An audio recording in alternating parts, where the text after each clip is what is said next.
The 10th Amendment to the U.S. Constitution states, quote, "The powers not delegated to the United States by the Constitution, nor prohibited by it to the states, are reserved to the states respectively, or to the people," unquote. The background for the 10th Amendment goes back to the debate between the Federalists and the Anti-Federalists. Anti-Federalists such as Patrick Henry and George Mason wanted most of the power to stay within the individual states and to have a weaker central government. Federalists, on the other hand, like John Adams and Alexander Hamilton, supported having a stronger central government. The Federalist idea prevailed, and the new country had a national economy, a national judicial system, and a national foreign policy. However, the Bill of Rights was added at the insistence of the Anti-Federalists, who wanted to ensure that the citizens would retain their individual liberties. So, the 10th Amendment actually helped balance power between the states and the federal government. Now, there have been court cases involving the 10th Amendment throughout the years. However, one of the most recent court cases that seems to be also one of the most famous is one called Bond versus the United States. And this was decided by the Supreme Court in June of 2014. To summarize, Mrs. Bond discovered that her friend was pregnant and that Mr. Bond was the father. Mrs. Bond then proceeded to harass her friend and was actually then prosecuted under state law. However, Mrs. Bond did not stop. She next tried to poison the lady with toxic chemicals.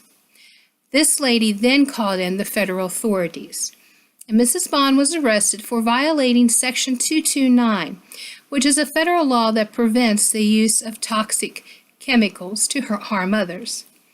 She was found guilty of the crime, but she appealed, and she stated that the federal government did not have the power to, quote, "regulate state and local matters," unquote.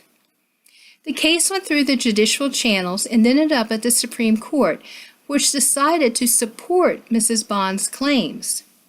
The opinion was written by by Chief Justice Roberts, and stated that if they had not upheld Mrs. Bond's claim, quote, "it would transform the statute from one whose core concerns are acts of war, assassinations, and terrorism into a massive federal anti-poisoning regime that reaches the simplest of assaults," unquote.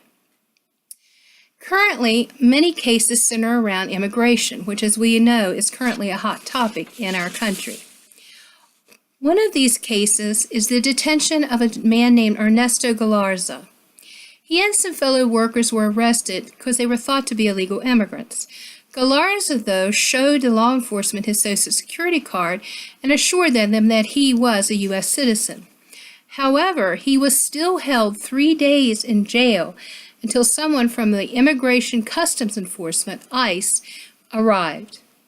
The police later said that they had held Galarza because ICE had sent something called a detainer notice to them, stating that ICE would pick up Galarza from their police station. So they, the police, said they were just upholding federal law. Ernesto Galarza filed a lawsuit, and the United States Court of Appeals for the Third Circuit determined that federal law states that temporary detainers from ICE are not mandatory and cannot be used as a defense for someone's civil rights violation. Immigration has been and continues to be an issue that includes the 10th Amendment in many of its cases.